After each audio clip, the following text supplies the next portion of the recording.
Hey, hi everybody.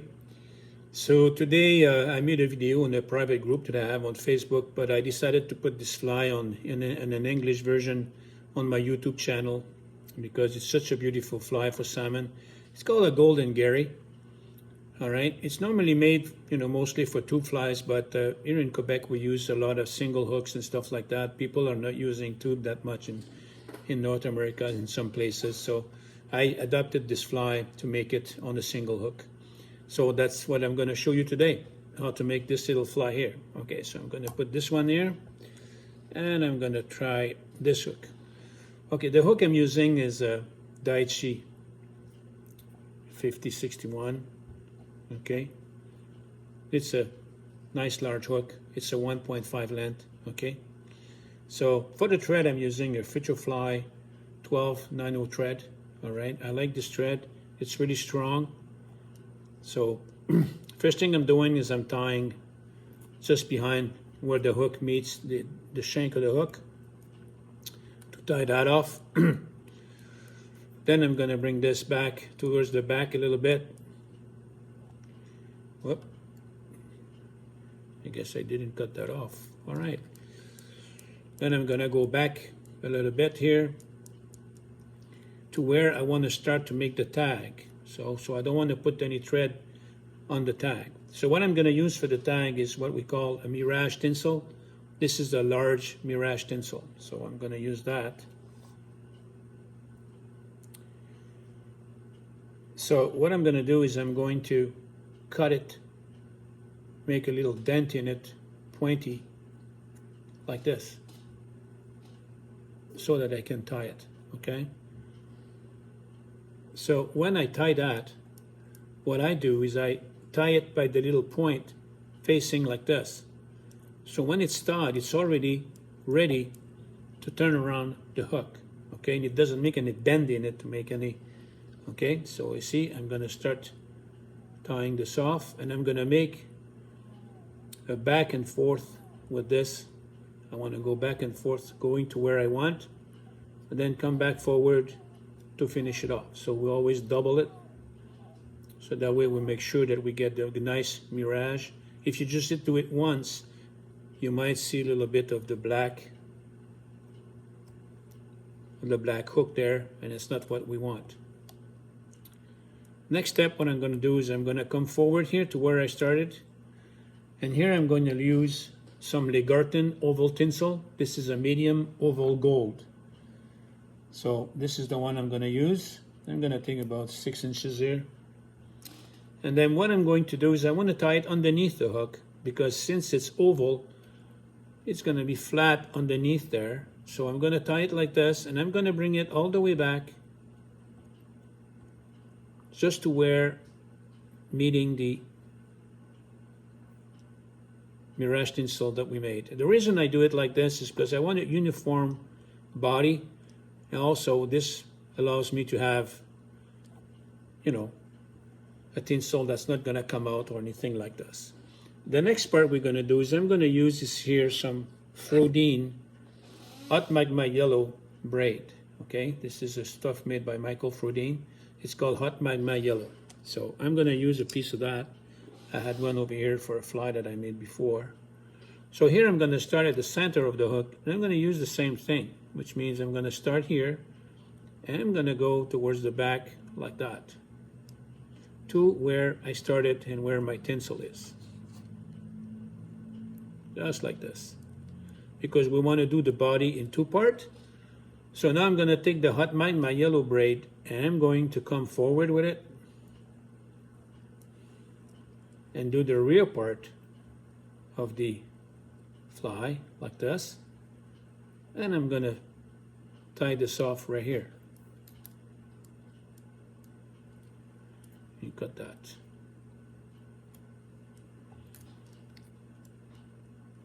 Now the next part is done with some dubbing. You can use any dubbing you want, fluorescent yellow or whatever. This is a Hot Magma Yellow, again by Michael Frodene. I like this dubbing because it has some long stem. If you want to brush it out, it does a really good job. I'm not going to make a loop here, now put wax on my thread. I just like to use it exactly directly on the thread like that, and use my fingers to kind of push it on it, because afterwards I can actually pull it out with a dubbing brush and stuff like that. Me, myself, if I put wax on it, then it sticks too much and I can't pull it out as much as I want. But everybody has their own technique and it's fine by me. You know, it's just showing you the way that I do it. Also on dubbing, I like to, you know, do a few put on it. Like I do it gradually. I don't try to put dubbing and then do the whole fly with it. You know, I try to just, you know, gauge myself so that I have enough to come, you know, to where I want, and then add some if I need to. So my dubbing body is a little bit bigger. So now I'm just going to take my little brush here, okay, your dubbing brush, and I'm just going to pull it out just a little, not too much, just enough. Just like this. There's a little Velcro here. Just put it, just pull it enough, like that. All right. Next step, what I'm going to use is a Hackle. I'm going to use a Silver Doctor Hackle. Silver Doctor Blue. So I'm going to take this Hackle, like this here.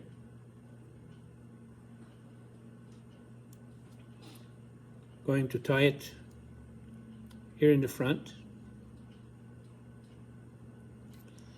Then I'm going to go backwards with it on the back.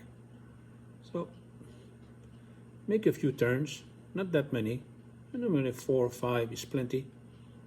And you get to the back here, and you're going to take your tinsel that you had before, and you're going to come and tie it. Here I'm just going to let it go behind. There you go. And tie just the tip of it like that. And then come forward about 4 turns. And the 5th turn actually comes in the front here to tie it off.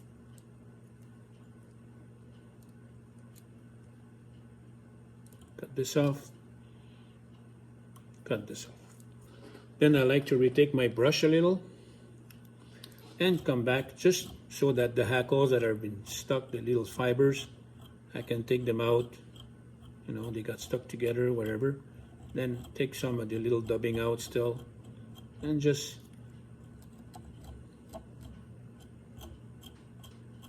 make that nice. I love to have that kind of nice and fluffiness on my fly there. So there you go. All right. Once I've done that, we're going to do the wing. So for the wing, the first thing I'm going to use here some tanuki. I'm going to build a kind of an underwing. I'm going to use a tanuki. This is kind of a orange color, orange or burnt orange, or I like to call it orange. So I'm going to use a bit of tanuki orange like this. Not too much. And we're going to comb out we want to remove all the hair in it. So I'm going to use here my little brush, little kitty brush, we call it. People call it kitty brush. So I'm going to take the kitty brush and remove all the hair, the under fur on that. All right. Then I'm going to make sure that it's nice and pointy like this. Okay. All right. So we're going to build this 3-way wing. So we don't want all the wings to be the same length. So the first length I'm going to do is I'm going to do it around just, you know, to the barb of the hook. So I'm going to come here and tie this just like that. Well, the barb of the hook goes just like that in the back, like this. We're going to cut this way. Couple turns there to make sure this is well secured. All right. The second part, we're going to take a nice fluorescent orange tanuki. I love this color. I love this hair. This hair works so nice. It's very thin, and in the water it gives an excellent action. It makes a wonderful underwing too. So here again, I'm going to take my little kitty brush here, and I'm going to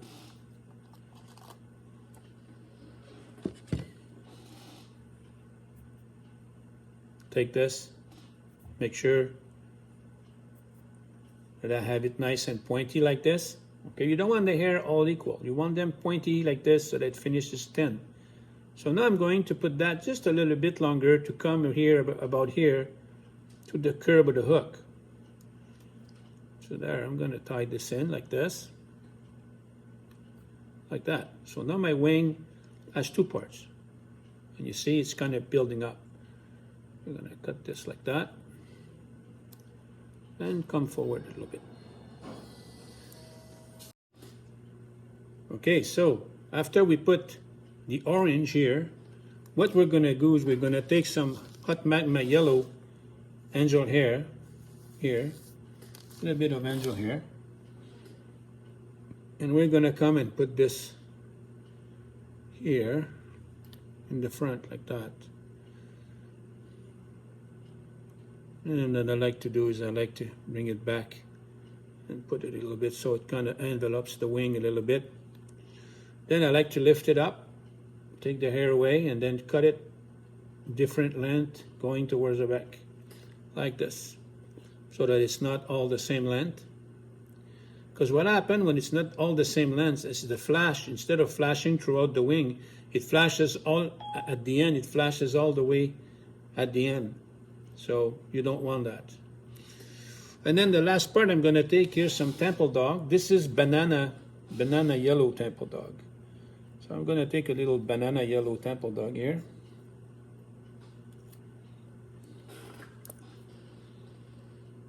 And again, I'm going to take my little kitty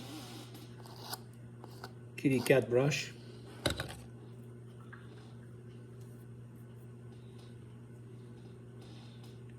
And then once again, I want those tips not to be all the same, so I'm going to take them and pull in the center here and pull some of the hair so that at the end here, it's nice.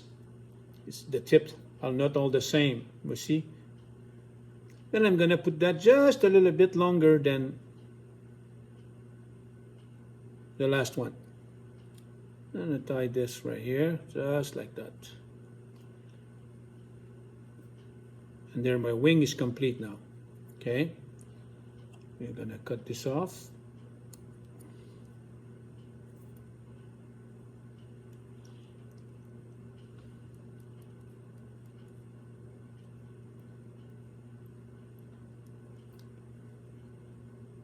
And there we go. We have our wing made.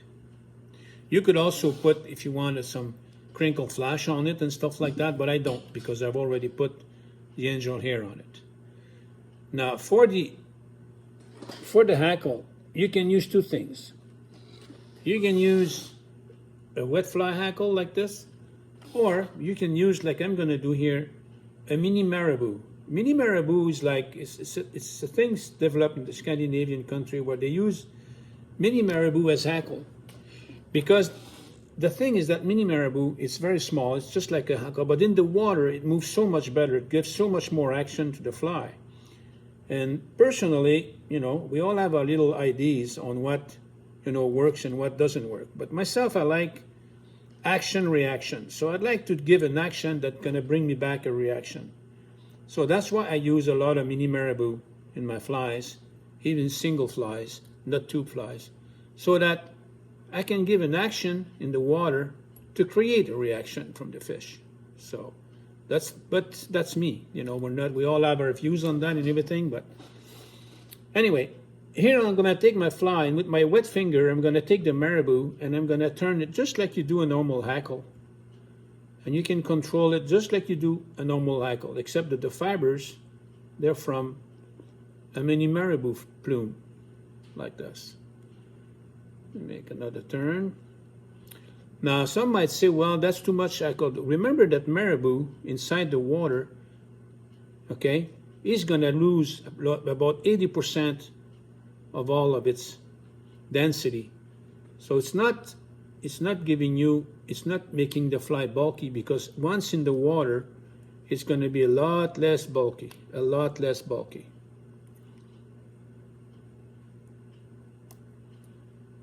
Take that off. There you go. So now I can make my little head here.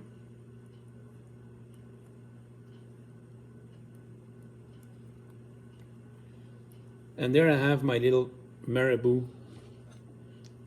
soft hackle in the front. I can always comb it like this, you know, to make sure that it's all the fibers are out like that. So there you go. So once in the water, this is going to give very nice action to the fly. And lastly, well, of course, for those who have some in stock, I'm going to put a little jungle here. So I'm going to take a couple jungle cock and I'm going to put them on here so that to finish the fly. It's not necessary because not everybody has access to some of these feathers, but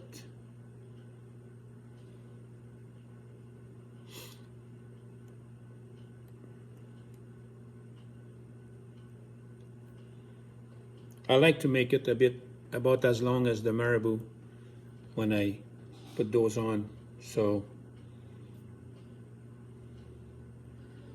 everybody has their own little idea on that, you know, like we're not trying to change people's way of tying flies. We're just trying to show you different patterns and different material used to make them and stuff like that. So this one is a little bit crooked here, so we're going to take it off and we're going to re-put it just like we should be right here, like that.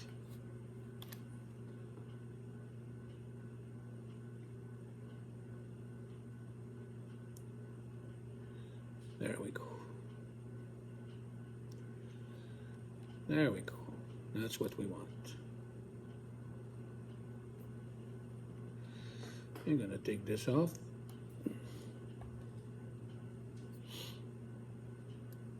And finish our head.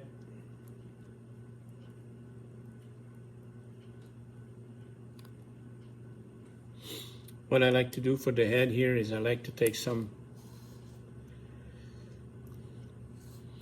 Fly glue here. I put it on the thread.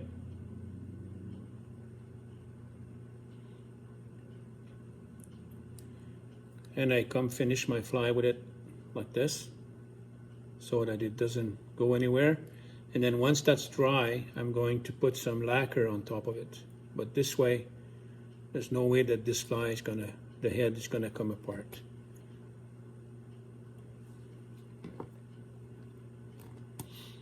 So that gives you the little golden Garry fly. It's a beautiful fly. It catches a lot of fish in nice low water. It's very beautiful and it catches lots of fish. You can see the wing. You can't see it because of this, but you need the wing has to be made so that when you look at it from underneath, you see it's kind of a little water drop, the wing. So then the water, the back of it, once it's wet, it's going to be like this. And this part here is going to swim a lot. And I think that's what gives the reaction to the fish. That's what gives the fish the reaction that we need to make them strike like this. So looks like my glue is already dry because it's an instant crazy glue. So we could put our lacquer right now and finish the fly. So I'm gonna take it in my hand. Me, I like to take it in my hand. And where's my bucket? I like to take it in my hand and then put the glue, put the lacquer myself all the way around, just like I want. Not overdo it. Like this.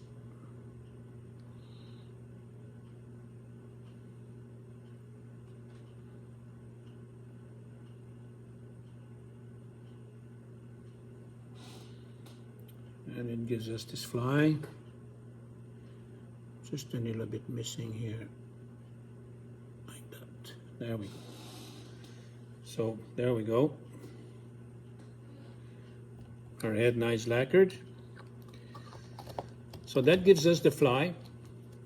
So I can't touch that one now because it's not, but that gives us an idea of the fly. You can see it, the wing and stuff like this. And in the water, you can see it from the front. So this swims really nice in the water.